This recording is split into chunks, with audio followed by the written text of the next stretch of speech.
मेरा नाम भगवान पाटीदार है। मेरा नाम कुमार है। मेरा नाम हम सब कक्षा छठी के छात्र छात्राएं आज छठी एजेंसी के अंतर्गत कबीरदास जी के दोहे लेकर उपस्थित थे। कबीरदास जी भक्ति काल के प्रमुख संत कवि थे। कबीर शब्द का अर्थ होता है महान या श्रेष्ठ। कबीरदास जी का जन्म 1398 ईस्वी में काशी में हुआ था। कबीरदास जी की माता का नाम नीमा तथा पिता का नाम नीमा था।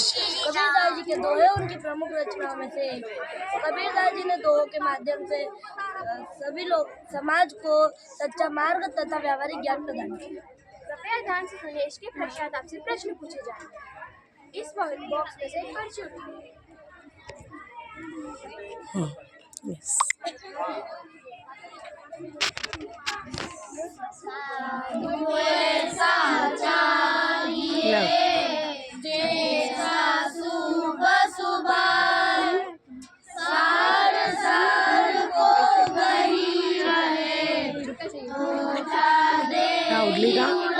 ऐसे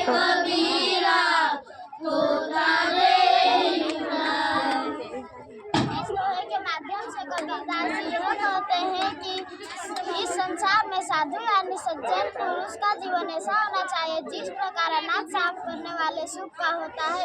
सूप अपने अंदर अच्छा अनाज को ग्रहण करके गंदगी को बाहर कर देता है। उसी प्रकार सज्जन व्यक्ति को गुणों को ग्रहण करके गुणों को बाहर कर देना चाहिए।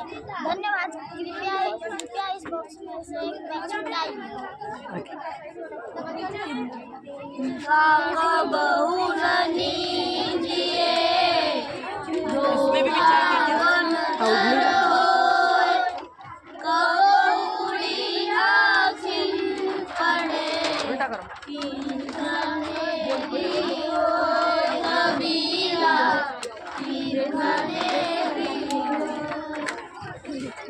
के माध्यम से जिनके यानी छोटी सी छोटी वस्तु की निंदा नहीं करनी चाहिए, क्योंकि घास का छोटा सा तिनका भी कभी हमारी आंखों में हवा के साथ उड़कर चल जाता है तो वह हमें असहनीय पीड़ा देता है।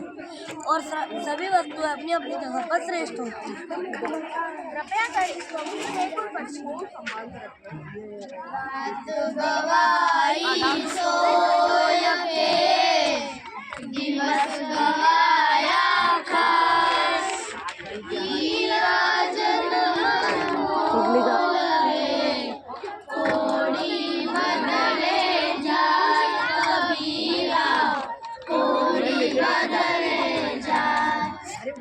दोहे के माध्यम से कबीरदास जी कहते हैं कि मनुष्य को मिला जीवन बहुत अनमोल है, इसे हमें व्यर्थ नहीं गंवाना चाहिए। इस संसार में जो व्यक्ति बिना कुछ कर्म किए अपनी रातें सो के और दिन केवल खाने में व्यतीत करते हैं, वास्तव में वे नहीं जानते कि वे अपने हीरे के समान कीमती जीवन को कौड़ियों में बदल रहे हैं, अर्थात उनके जीवन का कोई मूल्य नहीं। धन्यवाद।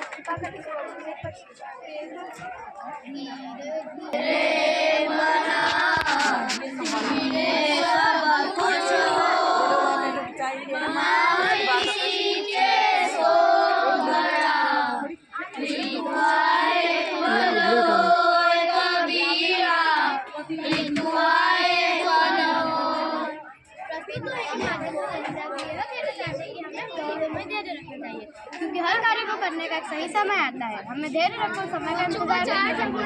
उदाहरण के तौर पर अगर माली 100 बड़े पानी भी पौधे में डाल देगा लेकिन उसमें ऋतु आने पर ही फल उगेगा।